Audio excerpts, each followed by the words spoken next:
Bismillahirrahmanirrahim. Assalamualaikum warahmatullahi wabarakatuh. Alhamdulillahilladzi ja'ala ilma taharatan lin-nufus wa nuran lil-basair wa hadiyan ilal jannah. Asyhadu an la ilaha illallah wahdahu la syarika lah wa asyhadu anna Muhammadan abduhu wa rasuluhu shahibul burhan. Allahumma shalli wa sallim ala rasulika karim Muhammad sallallahu alaihi wasallam wa ala alihi wa ashabihi wa man tabi'ahu bi ihsanin ila yaumiddin. Summa amma ba'du. Puji dan syukur senantiasa dan tidak pernah bosan-bosannya kita panjatkan kehadiran Sang Maha Pencipta Allah Subhanahu wa Ta'ala, yang mana dengan limpahan karunia-Nya, rahmatnya, hidayahnya, serta anugerahnya kepada kita semua, kita kembali masih diberi kesempatan, kesehatan, dan usia panjang oleh Allah untuk sama-sama dan senantiasa mengabdikan diri kita di jalannya dengan menjalankan segala perintahnya dan menjauhi semua larangannya. Salawat dan salam juga tidak pernah lupa pula kita haturkan kepada junjungan alam Nabi besar Muhammad sallallahu alaihi wasallam, di mana beliau telah bersabda dalam sebuah hadis, "Taraktu fikum amrayni la in tamassaktum bihima lan tadillu abada, kitaballahi wa sunnati." Telah aku tinggalkan kepada kalian dua pusaka yang jika kalian pedomani keduanya, niscaya kalian tidak akan pernah tersesat selama-lamanya. Al-Quran kitabnya Allah dan hadis sunnahnya Rasulullah sallallahu alaihi wasallam. Bapak Ibu kaum muslimin dan muslimat jamaah salat maghrib yang dimuliakan oleh Allah, mari pada kesempatan malam yang mulia ini, sambil kembali kita niat iktikaf di rumah Allah, mari sama-sama kita kembali melanjutkan pengajian hadis kita dengan kitab Fathul Bari Bisyarhi Sahih Bukhari karya Imam Ibnu Hajar Al-Asqalani rahimahullahu ta'ala anhu. Dan insyaallah pada kesempatan malam ini kita kembali akan melanjutkan bacaan kita dengan kitab yang ketiga, Kitabul Ilmi, bab ke-49, babun man khassa bil ilmi qauman duna qaumin karahiyatan an la yafhamu. Bab di mana baginda Rasulullah terkadang khusus menyampaikan suatu macam ilmu kepada kaum tertentu, tetapi tidak disampaikannya oleh Rasulullah kepada kaum yang lain, karena ada kekhawatiran kalau nanti apa yang akan disampaikan oleh Nabi kepada kaum lain tersebut salah dipahami. Bapak Ibu, di dalam bab ke-49 ini pada pertemuan yang lalu kita sudah membaca hadis nomor 127, di mana di dalam hadis nomor 127 tersebut Imam Bukhari meriwayatkan kepada kita sebuah hadis dari sahabat Rasulullah Ali bin Abi Thalib karramallahu wajhah, di mana Ali berkata beliau mendengar Rasulullah SAW bersabda, hadithun nasa bima ya'rifun, berbicaralah dengan manusia sesuai apa yang mereka ketahui. Atuhibbuna ayyukadziballahu wa rasuluh, apakah kita senang jika kita membicarakan sesuatu yang benar tetapi belum dipahami oleh suatu kaum, maka nanti mereka akan mendustakan Allah dan Rasulullah sallallahu alaihi wasallam. Karena sejatinya setiap kebenaran, setiap yang hak pasti sumbernya Allah dan Rasulullah sallallahu alaihi wasallam. Sedangkan daya tangkap, daya cerna, daya paham manusia berbeda dari satu kaum dengan kaum yang lain, dari satu orang dengan orang yang lain. Maka oleh sebab itu Rasulullah meminta secara khusus orang-orang cerdas seperti Imam Ali bin Abi Thalib saat menyampaikan sesuatu, pertimbangkanlah daya tangkap jamaah yang mendengarkan apa yang akan disampaikan oleh beliau. Hadithun nasa bima ya'rifun, bicarakanlah sesuai dengan daya tangkap seseorang. Sama seperti sabda Rasulullah juga di dalam hadis yang lain, khatibun nasa ala qadri qulihim, sampaikanlah, bicaralah dengan seorang manusia sesuai dengan daya tangkap mereka masing-masing. Bahkan di dalam hadis yang lain juga Rasulullah SAW bersabda, kafa bil mar'i ayyakunu kadiban ayyuhadditsa bi kulli ma sami'a, cukuplah seseorang itu bisa dicap sebagai pendusta jika semua yang ia dengar dari orang lain atau semua yang ia ketahui dari orang lain kemudian dia sampaikan kepada orang lain lagi tanpa pertimbangan apakah orang lain lagi itu paham atau tidak paham. Cukup orang seperti itu disebut oleh Rasulullah SAW sebagai pendusta. Maka Bapak Ibu kaum muslimin dan muslimat jamaah pengajian yang dimuliakan oleh Allah, pada pertemuan yang lalu kita juga membaca keterangan Imam Ibnu Hajar di dalam kitab Fathul Barinya, beberapa contoh yang diikuti oleh para ulama yang mereka meneladani Rasulullah, di mana para ulama ini menghindar untuk membicarakan tema-tema tertentu, khawatir nanti jika umat salah memahami tema-tema tersebut.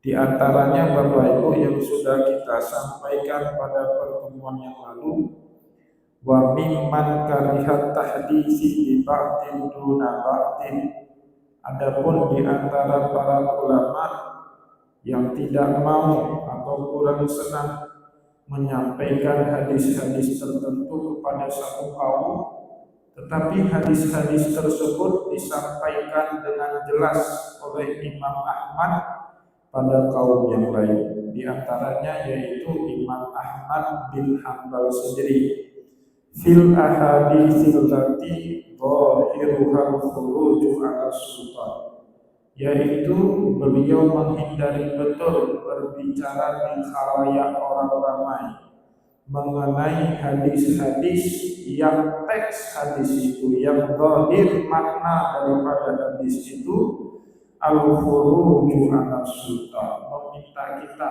untuk melawan, meminta kita untuk keluar dari ketaatan dari seorang sultan yang zalim atau seorang sultan yang sewenang-wenang.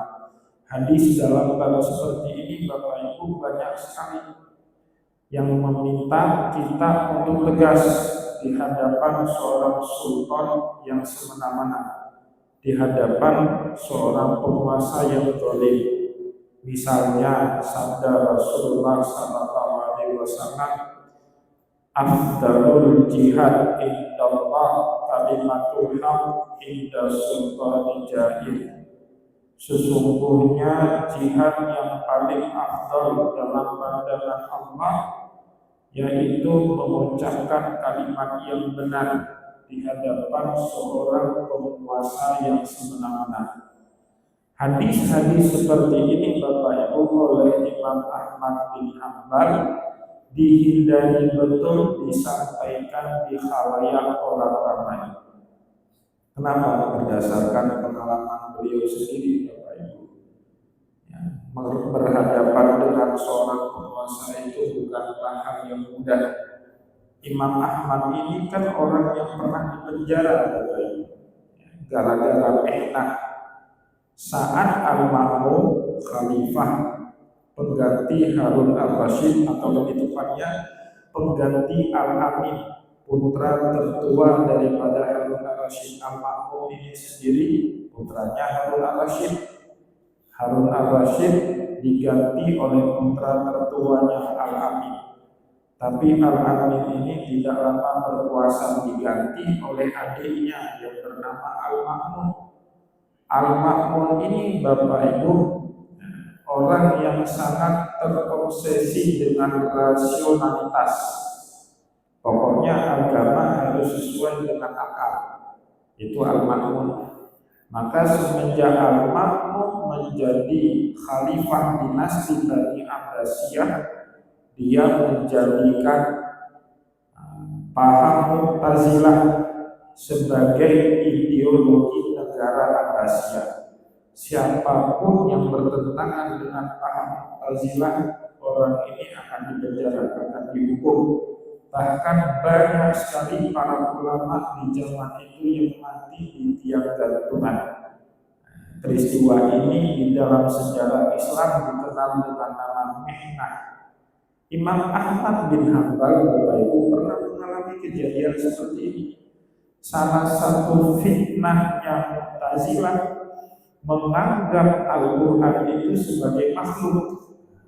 Padahal kita dalam akidah Ahlussunnah wal Jamaah, Al-Quran itu bukan makhluk dan tidak boleh kita katakan Al-Quran itu makhluk.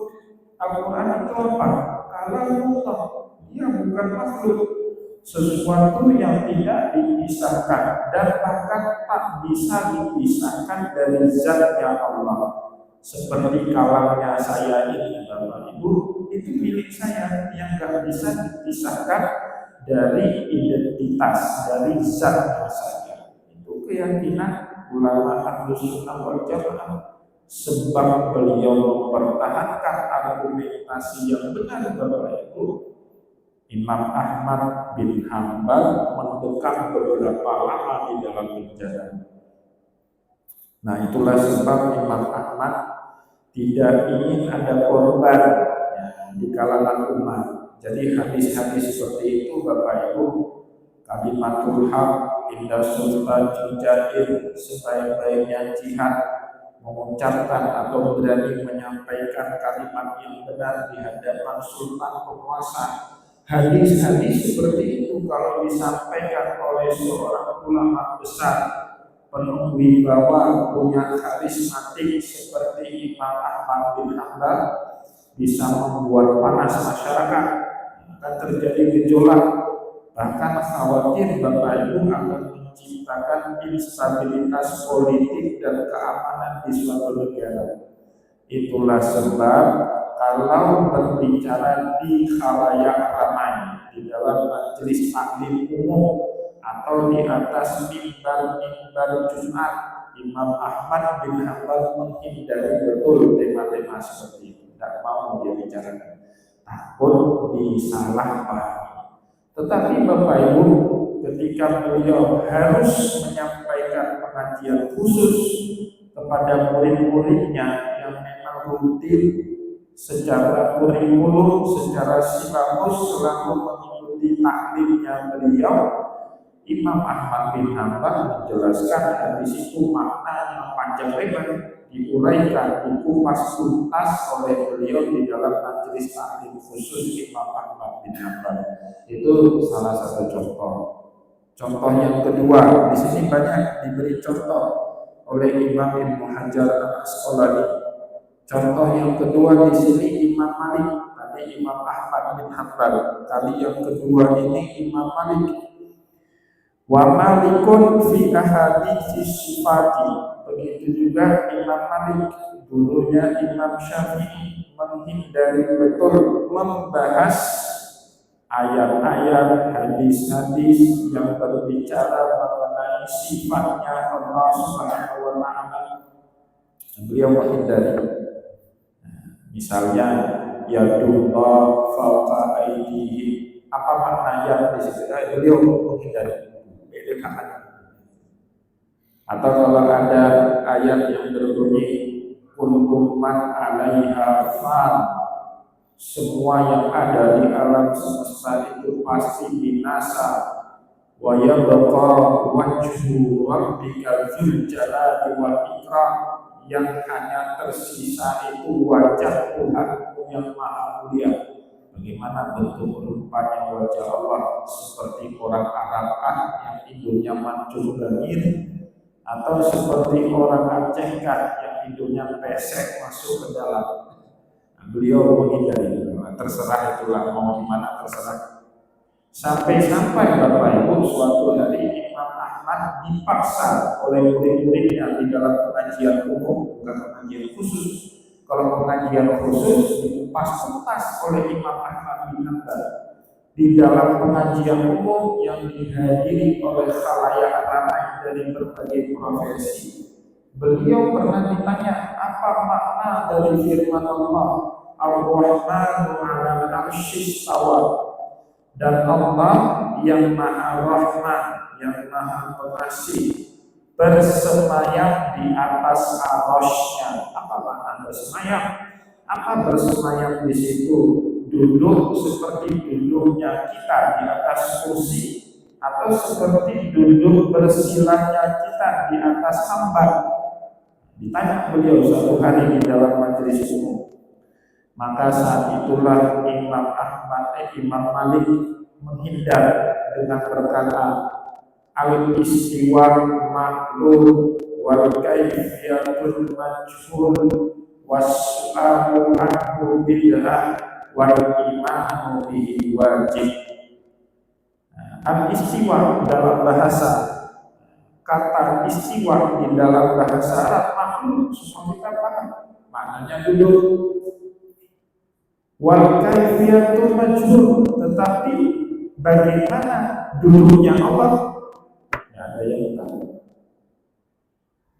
Wasu'alu anhu bid'ah, banyak sekali bertanya tentang sifat-sifat Allah yang seperti ini bid'ah.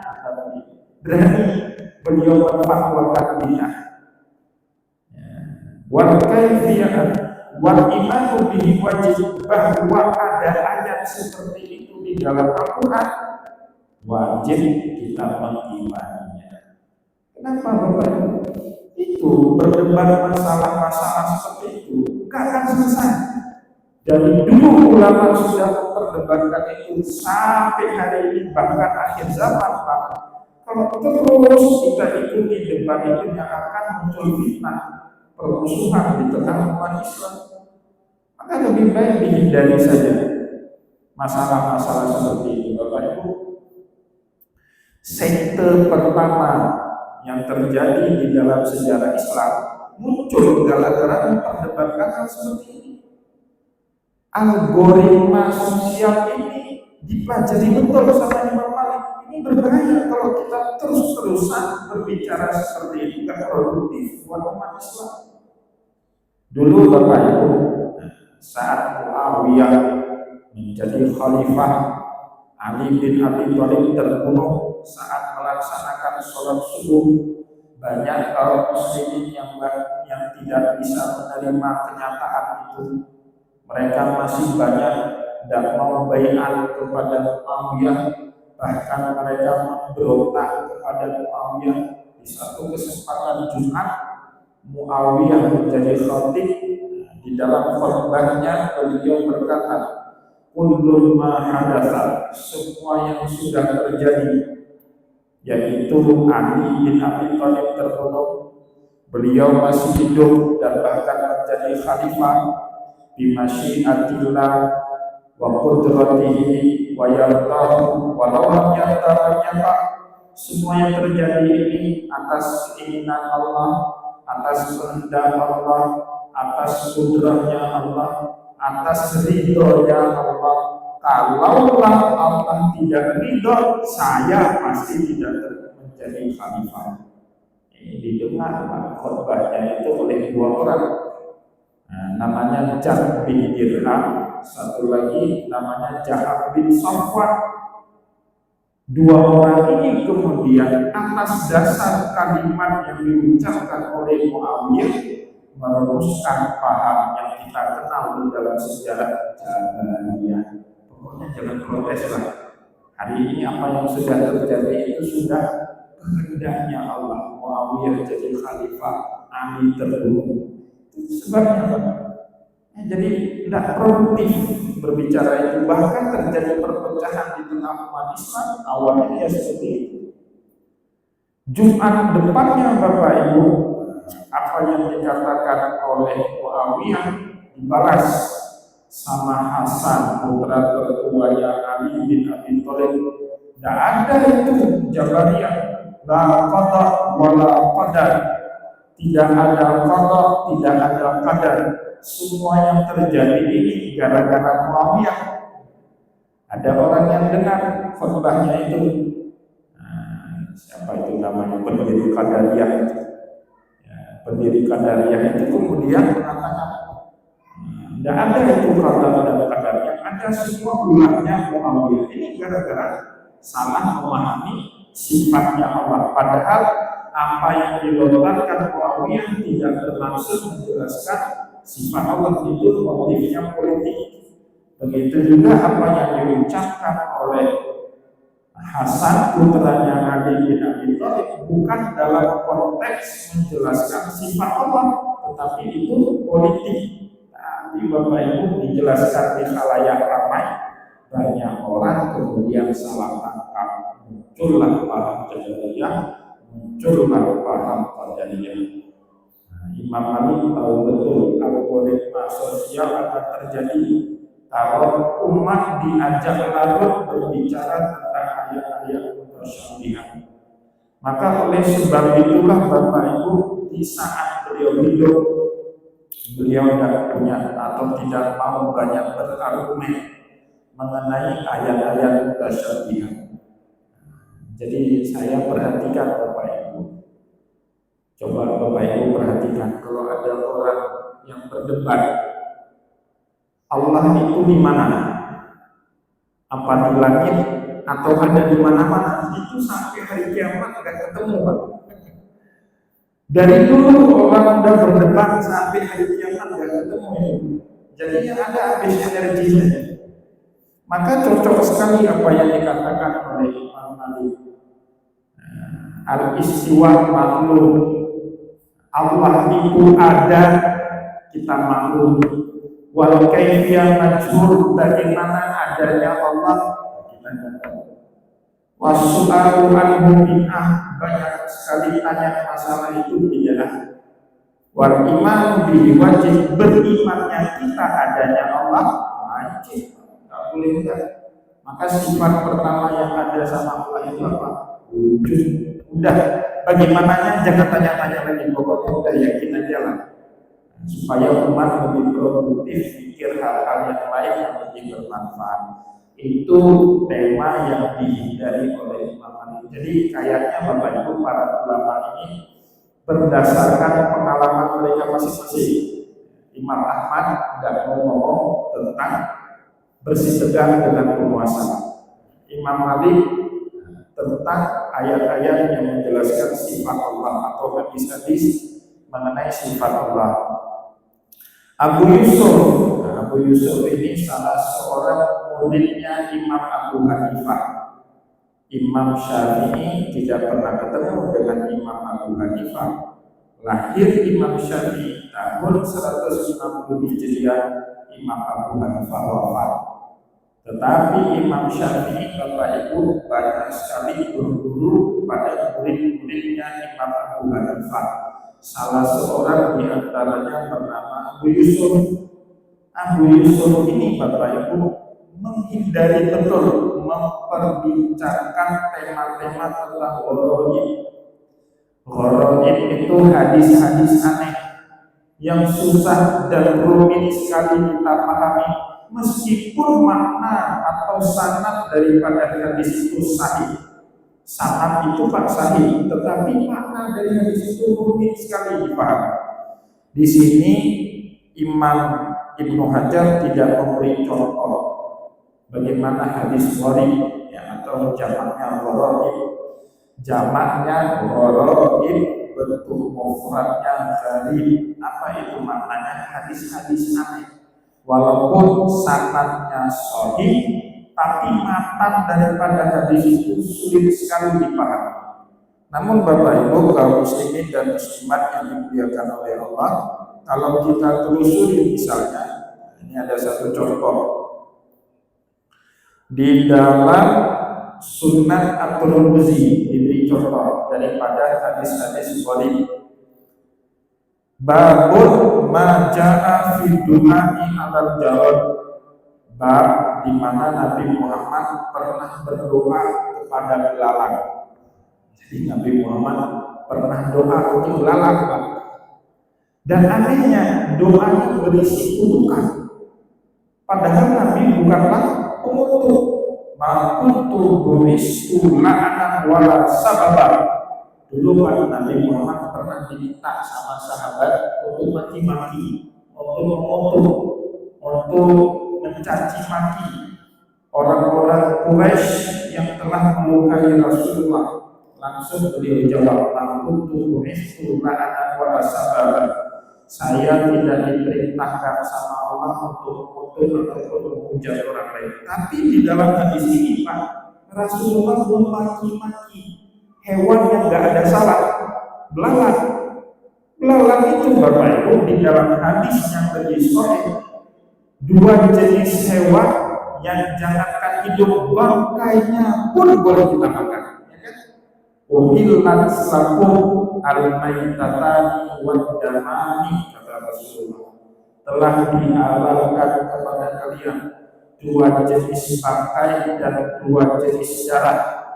Fa'ammal maitatani, adapun dua jenis bangkai yang boleh kita konsumsi, al-qurtu wal jarad, ikan dan juga belalang. Ikan itu kalau terkena lampung ya, lampung di atas air, apa air laut atau air sungai, boleh ambil makan aja, halal. Tapi kalau bangkai sapi kan tak boleh, bangkai ayam tak boleh, harus disembelih. Tapi kan ada masalah satu lagi, belalang. Mungkin bagi orang Aceh ada heran makan belalang, tapi orang Pidi makan belalang, betul saja. Makan belalang orang Pidi, orang Aceh Raya dia nggak makan belalang. Orang Aceh Pidi makan belalang goreng. Belalang bangkai Pak boleh dimakan. Ini kan sesuatu yang kontradiktif. Hewan seperti anjing yang bulunya najis atau bahkan babi yang semua dari babi itu diharamkan oleh kita, tidak pernah dimaki-maki sama Rasulullah. Tapi kok di dalam hadis ini ada riwayat Nabi Muhammad mendoakan keburukan kepada belalang. Itu disebut dengan gharaib, hal-hal yang aneh. Maka orang-orang seperti Imam Abu Yusuf menghindari ada hadis seperti ini, jangan dibicarakan, diloncat saja. Kecuali kalau di dalam majelis khusus, itu diuraikan secara rinci, secara detail oleh Imam Abu Yusuf. Kita coba baca riwayatnya. Ada di dalam Sunan At-Tirmidzi nomor hadis 1746. Di mana hadis itu diriwayatkan oleh sahabat Nabi Anas bin Malik. Beliau berkata, karena Rasulullah sallallahu alaihi wasallam, Adapun Nabi kita Rasulullah sallallahu alaihi wasallam idza da'a 'alal jarari, ketika beliau pernah suatu kali waktu berdoa kepada belalang. Apa doanya Nabi? Allahumma ahdikil jarada, ya Allah binasakanlah semua belalang. Itu doanya Nabi. Uktul kibarahu, bunuhlah belalang yang paling besar dalam doanya. Wa ahli sigharahu, begitu juga binasakanlah belalang yang kecil, yang besar yang kecil semua binasakan. Wa afsid baydahu, rusakkanlah telur-telur belalang. Ini namanya genosida. Itu kan bahaya betul, bisa merusak ekosistem alam ya, kalau bahasa biologi. Belalang hama, betul ya. Ya, mana ini pakar pertanian, mana Pak Indra ya. Belalang kan hama ya. Tapi Pak, kalau nggak ada belalang, rusak ekosistem alam. Kenapa? Karena apa itu, binatang-binatang kecil, daun-daun yang ada hama-hama itu akan dimakan juga sama belalang. Jadi kalau doanya Nabi seperti itu kayaknya sentimen betul Rasulullah sama belalang. Coba dengar, Allahumma ahdikil jarada, ya Allah binasakanlah semua belalang, utul kibarahu wa ahdik sigharahu, yang besar-besarnya, binasakanlah yang kecil-kecilnya, wa afsid baydahu, rusakkanlah telur-telur belalang. Sentimen betul kayaknya Nabi Muhammad dengan belalang. Waqaq dabirahu, putuskanlah mata rantai generasi belalang, tidak usah ada lagi keturunan belalang. Wa khus bi afwahihim an ma'ashina, tahanlah mulut belalang itu dari memakan sumber makanan kami. Padahal Pak, ada dalam satu hadis sahih, kata Nabi dalam hadis sahih, ma min muslimin yadrisu gharsan aw yazra'u zar'an fayakulu minhu insanun aw bahimatun aw tahiratun illa kana lahu bihi sadaqah. Siapapun dari kaum muslimin yang bercocok tanam atau berkebun bercocok tanam atau bertani dengan tanaman padinya, fayaqulu minhu insanun, kemudian datang manusia makan dari tanaman yang ditanami atau dari padi yang disawahi, au bahimatun, atau datang binatang memakan padi ataupun tanaman kita, au tahiratun, atau datang seekor burung. Kalau ekor burung nggak apa-apa lah, tapi kalau kambing mah ibu marah juga. Masuk kambing dalam pekarangan rumah kita, jadi kita sembelih juga.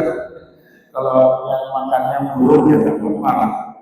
Kalau kambing habis punya ibu-ibu. Kata Rasulullah, apapun tanaman yang kita tanam, apapun padi yang kita benih, kemudian dimakan oleh manusia, oleh hewan, atau oleh seekor burung, ilakan lahu bihi sadaqah, maka itu menjadi sedekah bagi orang itu. Jadi bapak-bapak, terutama ibu-ibu, kalau pekarangan rumahnya masuk kambing, makan seluruh bunga yang sudah disiram, sedekah. Alhamdulillah, kalau juga sedekah ke kambing. Masa Nabi Muhammad doanya seperti itu dalam hadis ini? Wa khus bi afwahihi an-ma'ashina, ya, ambil pegang mulutnya belalang dari memakan makanan kami. Wa arzaqina, atau mengambil rezeki kami. Innaka sami'ud du'a, karena engkau sesungguhnya maha mendengar doa. Faqala rajulun ya Rasulullah, tiba-tiba ada seorang sahabat interupsi, wahai Nabi, kan fatadhu ala jundin min ajdadillah, bagaimana engkau mendoakan tentara-tentaranya Allah biqam'i dabiri, agar terputus keturunannya, agar tidak ada lagi keturunannya belalang. Dan hadis ini Pak, kalau kita teruskan kan aneh betul. Nabi kan doanya nggak pernah ditolak sama Allah. Hari ini masih ada doa apa? Ini sebenarnya siapa yang doa? Ya udahlah, nggak usah kita lanjut Imam Abu Yusuf yang nggak lanjut. Nah ini contoh kembalinya ada hadis-hadis Bukhari ya, yang model-model seperti ini ditinggalkan sama Imam Abu Yusuf. Beliau nggak mau baca kecuali kalau di dalam majelis tertentu itu beliau uraikan secara panjang lebar. Nah itu Imam Abu Yusuf. Wa min qablihi, atau sebelumnya ya Abu Hurairah kapan taqaddam sebagaimana hadis nomor 120. Ini hadis yang kita bahas 127 di dalam Sahih Bukhari. Kalau Bapak Ibu pernah ikut sebelumnya di dalam hadis 120, Abu Hurairah pernah meriwayatkan kita itu saat beliau dicurigai. Pernah ya kita sampaikan, sahabat pernah banyak curiga, ini Abu Hurairah kok 3 tahun bersama dengan Nabi, tapi riwayat hadisnya melampaui orang yang berpuluh tahun bersahabat dengan Rasulullah. Di saat itulah kemudian Abu Hurairah mengaku bahwa beliau pernah diajari oleh Rasulullah. Kata Abu Hurairah, nanti boleh cek di hadis 120 di dalam Sahih Bukhari, hafidtu min Rasulillah sallallahu alaihi wasallam wi'aini. Aku menghafal 2 kategori jenis ilmu dari Rasulullah sallallahu alaihi wasallam. Fa'amma ahaduhuma fabasasuhu. Adapun jenis yang pertama telah banyak aku sampaikan kepada kalian. Di antaranya 5 ribuan hadis yang diriwayatkan oleh Abu Hurairah dari Rasulullah sallallahu alaihi wasallam. Wa ammal akharu, adapun jenis yang kedua, lau basastuhu la halaqtu hadzal qulub. Pasti kalian akan memancung leher ini. Jenis yang kedua. Dan itu yang tidak banyak diceritakan oleh Imam Abu Hurairah atau sahabat Nabi Abu Hurairah kepada kita kaum muslimin. Yang jenis kedua ini, ya, di antaranya beberapanya bocor juga kan, seperti wudunya Abu Hurairah yang tidak hanya menyapu kepala tapi juga leher, dan juga tidak sampai kepada siku tapi bahkan sampai ke ketiak, tidak hanya sampai di mata kaki tapi bahkan sampai ke pangkal betis yang sudah kita jelaskan pada pertemuan yang lalu. Itu contoh yang dimana Abu Hurairah menghindar membicarakan hadis-hadis khusus. Begitu juga Bapak Ibu yang dimuliakan oleh Allah, wa anil hasan annahu angkaran tahdisun Anas bin Hujjar bi qissatil quraniyin. Anas bin Malik, sahabat Nabi Bapak Ibu, itu beliau pernah menolak membenarkan satu riwayat yang sebenarnya ada bahkan sahih dari Rasulullah sallallahu alaihi wasallam. Kepada siapa? Kepada seorang panglima perang dinasti Bani Umayyah namanya Hajjaj bin Yusuf. Itu konon dalam sejarah orang yang paling bengis Bapak Ibu. Panglima perangnya Yazid bin Muawiyah namanya Hajjaj bin Yusuf. Orang yang bengis sekali, pemarah, temperamen. Bahkan sahabat Nabi Abdullah bin Zubair bin Awam saat tertangkap dan beliau minta diizinkan sebelum mati dipancung sholat 2 rakaat, belum selesai 2 rakaat, saat hukum di rakaat yang kedua ditebas lehernya sama Hajjaj bin Yusuf. Bengis sekali, orang yang gak takut menumpahkan darah orang lain. Nah Bapak Ibu yang dimuliakan oleh Allah, di masa hidupnya Anas bin Malik ini kan sahabat Nabi yang usianya panjang. Kita pernah cerita Bapak Ibu, di antara 2 sahabat Nabi terakhir yang wafat, yang kedua terakhir itu Anas bin Malik, karena dia pernah didoakan sama Rasulullah agar berusia panjang. Anas bin Malik itu wafatnya dalam usia 110 tahun, panjang sekali. Di zaman kita aja jarak Malik ayahnya Pak Lah berapa? 105 tahun. Ayahnya Pak Lah itu 105 tahun. Itu Pak dalam 2000 sampai orang gitu. 105 tahun. Abu Hurairah seperti itu 110 tahun. Maka beliau banyak ketemu dengan kalangan tabi'in, termasuk Hajjaj bin Yusuf itu. Jadi Bapak Ibu kaum muslimin dan muslimat yang dimuliakan oleh Allah, Anas bin Malik ini mengetahui betul satu cerita, ya. Hadisnya ada di dalam Sahih Bukhari nomor 6305. Hadisnya berbunyi, diriwayatkan oleh Anas bin Malik, anna Nabiyya sallallahu alaihi wasallam qata'al quraniyina wa lam yahsibhum hatta matu. Rasulullah sallallahu alaihi wasallam menurut Anas bin Malik pernah memotong, ada yang dipotong tangannya, ada yang dipotong kakinya, orang-orang dari Quraisy, walam yahsibhum, setelah dipotong dan dihentikan pendarahannya. Yahsib ihtisab itu Bapak Ibu menghentikan pendarahan. Jadi kalau dulu kita dipotong atau terluka, darah nggak dihentikan pendarahan, bisa mati lemas habis darah. Walam yahsibhum hatta mati. Bahkan Rasulullah tidak menghentikan pendarahannya orang-orang dari Quraisy sampai mereka mati kehabisan darah. Nah, kok bisa terjadi? Nah, ini Bapak Ibu, kisahnya sahih, ada di dalam Sahih Bukhari. Kenapa? Yang muncul pertanyaan kan, kenapa Nabi Muhammad kok marah sekali kepada Bani Quraisyah? Bani Quraisyah ini Bapak Ibu sama seperti tiga suku yang dilaknat sama Nabi. Yang gara-gara tiga suku ini Nabi Muhammad berlaku yang kita jelaskan kepada Ibu Sobat, Bani Rihlan, Bani Zakwan, dan Bani Usayyah. Kalau tiga suku ini Bapak Ibu main drama, pura-pura masuk Islam. Tujuannya mengelabui Rasulullah, minta dikirimkan pendakwah ke kampung mereka. Dikirimlah 70 orang sahabat Nabi terbaik ke kampung halaman mereka, ke Bani Rihlan, Zakwan, dan Usayyah. Setibanya di kampung mereka, 70 sahabat Nabi ini dibantai. Marah betul Nabi Muhammad. Marah betul. Allahumma la'inhum, ya Allah laknat mereka. Merasa dibodohi gara-gara Nabi Muhammad kurang teliti, ceroboh, gak konfirmasi, gak teliti, melayang 70 nyawa sahabat Nabi dibantai. Itu yang menyebabkan terjadinya tolak pertama sekali dalam sejarah Islam.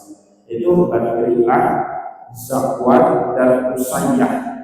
Selain itu ada satu lagi suku namanya Bani Quraisyah. Mereka juga main drama skenario. Jadi Nabi Muhammad, itulah kita bukan Nabi ya. Kenapa kita nggak boleh mudah percaya juga sama orang kan? Bani Quraisyah ini Bapak Ibu pura-pura masuk Islam. Pergi ke kota Madinah, mereka ini suku nomaden, orang-orang Badui, suku nomaden, pura-pura masuk Islam. Pura-pura masuk Islam dengan satu tujuan.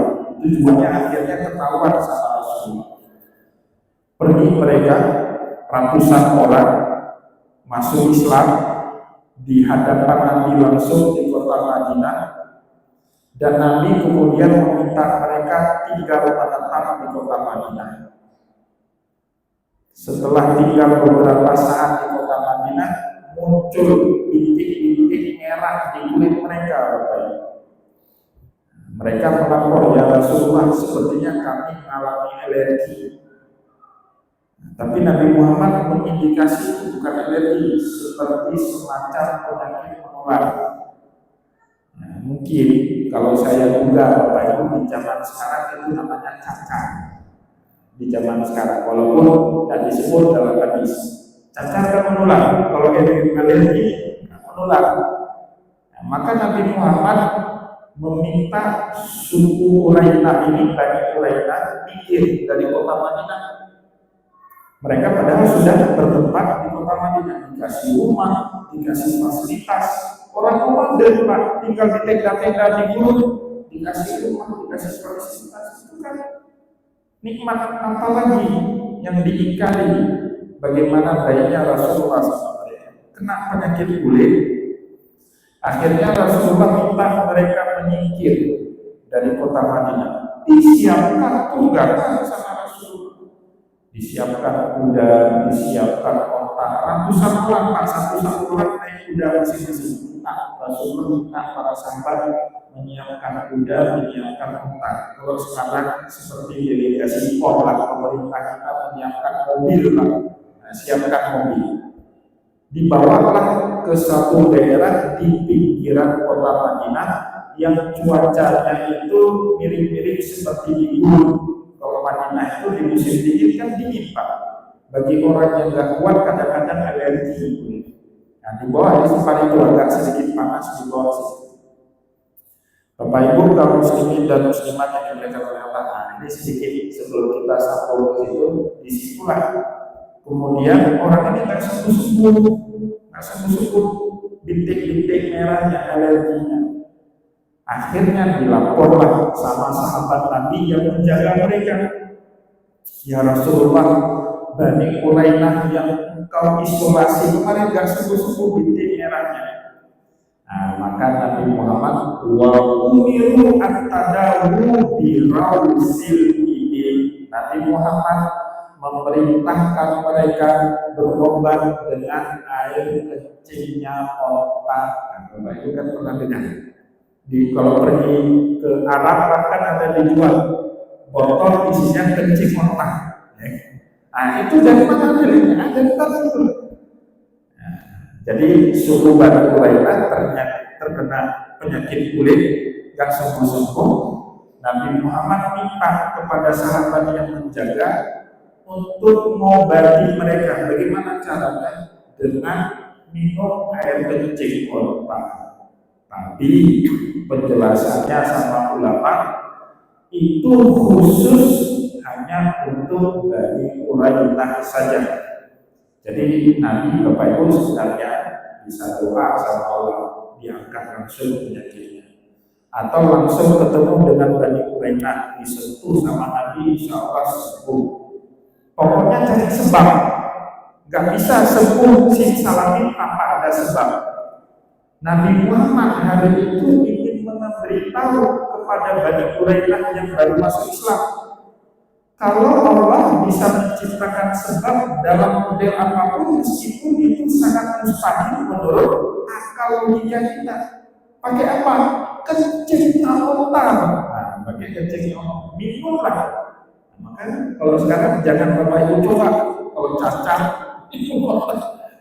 bukan lagi cacar, mencret nanti Pak. Habis mencret kanker. Jadi ada jamaah pergi umrah sama saya, Pak. Ustaz, apa betul air kencing onta itu bisa menyembuhkan? Kan tanyanya sambil jalan, di dalam bus sambil jalan. Enak kan jawabnya, minimal kan di kedai kopi, ada kopi sebelah. Ya saya jawab, nanti Bapak pulang ke Aceh ikutlah pengajian saya. Nah, di situ Bapak tanya. Kan gak enak Pak, kita di bus ngantuk-ngantuk, disuruh jawab pertanyaan berat seperti itu. Jadi Bapak Ibu balik ke cerita kita tadi, akhirnya sembuh. Minum kencing onta, sembuh. Ratusan orang dari Qurainah itu sembuh. Setelah sembuh Pak, muncul akal jahat mereka.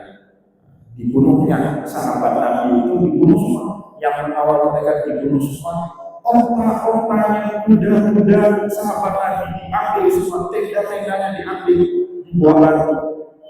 Beberapa hari kemudian cerita ini sampai ke telinga Rasulullah.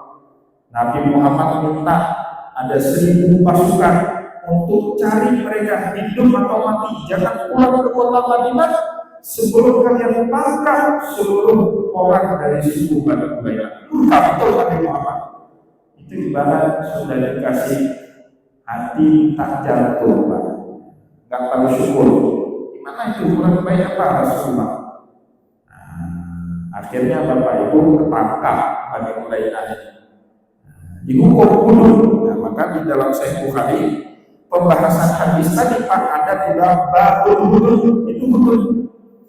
Bapak Ibu coba baca ayat Quran, innal ladzina yuhadibunallaha wa rasulah, sesungguhnya orang yang mendeklarasikan perang kepada Allah dan Rasulullah.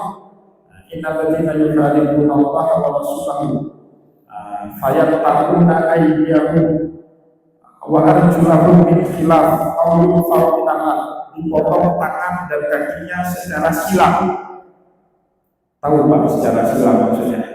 Tangan kanan dipotong dengan kaki kiri, kaki kiri dan tangan kiri dipotong dengan tangan kanan. Itu hukumannya seperti hukuman bunuh di dalam Al-Quran. Ini orang sudah ngajak perang sama Rasulullah, sahabat Nabi yang bermaksud baik menjaga mereka, dibunuh Pak. Akhirnya betul Pak, disilang sama Nabi Muhammad. Pendarahan mereka dan diizinkan dinikmati sampai mati pendarahan mereka itu ya. Hadis ini diketahui betul sama Anas bin Malik. Kenapa? Anas bin Malik bersama dengan Nabi Pak. Ini kan juga Nabi. Tahu betul peristiwa itu, dihafal betul, disaksikan langsung. Anas bin Malik saksi mata, saksi sejarah terhadap peristiwa itu. Nah, di masa Al-Hajjaj bin Yusuf, balik cerita tadi ya, Hajjaj bin Yusuf siapa? Panglima perangnya Yazid bin Muawiyah.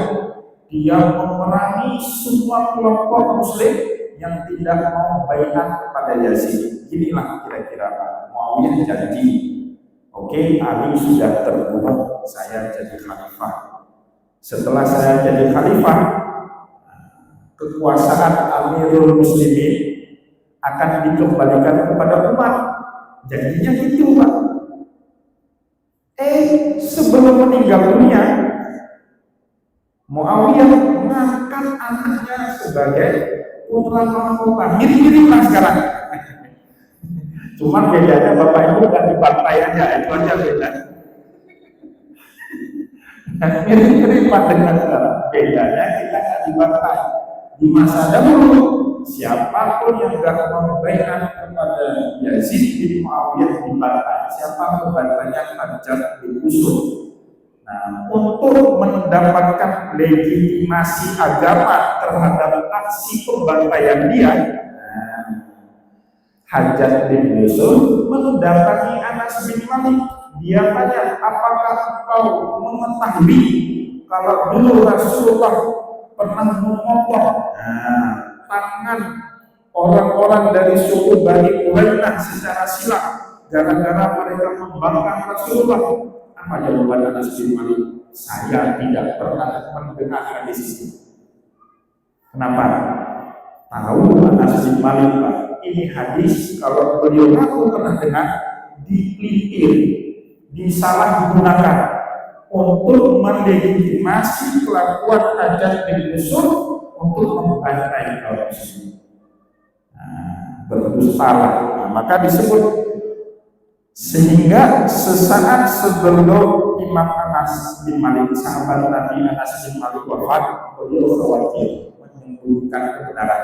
Baru beliau ceritakan, saya memang dulu pernah mendengar kalau Rasulullah memotong silang orang-orang dari Bani Quraidah, tetapi itu tidak saya sampaikan, takut dulu disalahgunakan sama Hajjaj bin Yusuf. Tapi saya ini nampaknya tidak lama lagi hidup, saya ceritakan hadis itu, dan alhamdulillah ini ditulis dengan sangat baik oleh Imam Bukhari. Ya, semoga Bapak Ibu bisa paham. Nah, itu cara pahami hadis.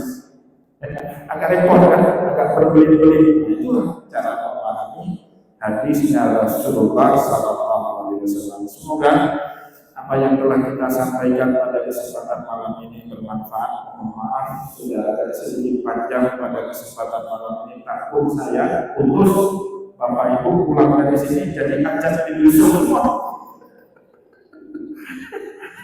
Takut saya. Maka harus dituntaskan Bapak Ibu. bahaya betul itu ya. Semoga ada manfaatnya. Wallahu muwaffiq ila aqwamit thoriq. Wa nasrun minallah fatul karim. Wassalamualaikum warahmatullahi wabarakatuh.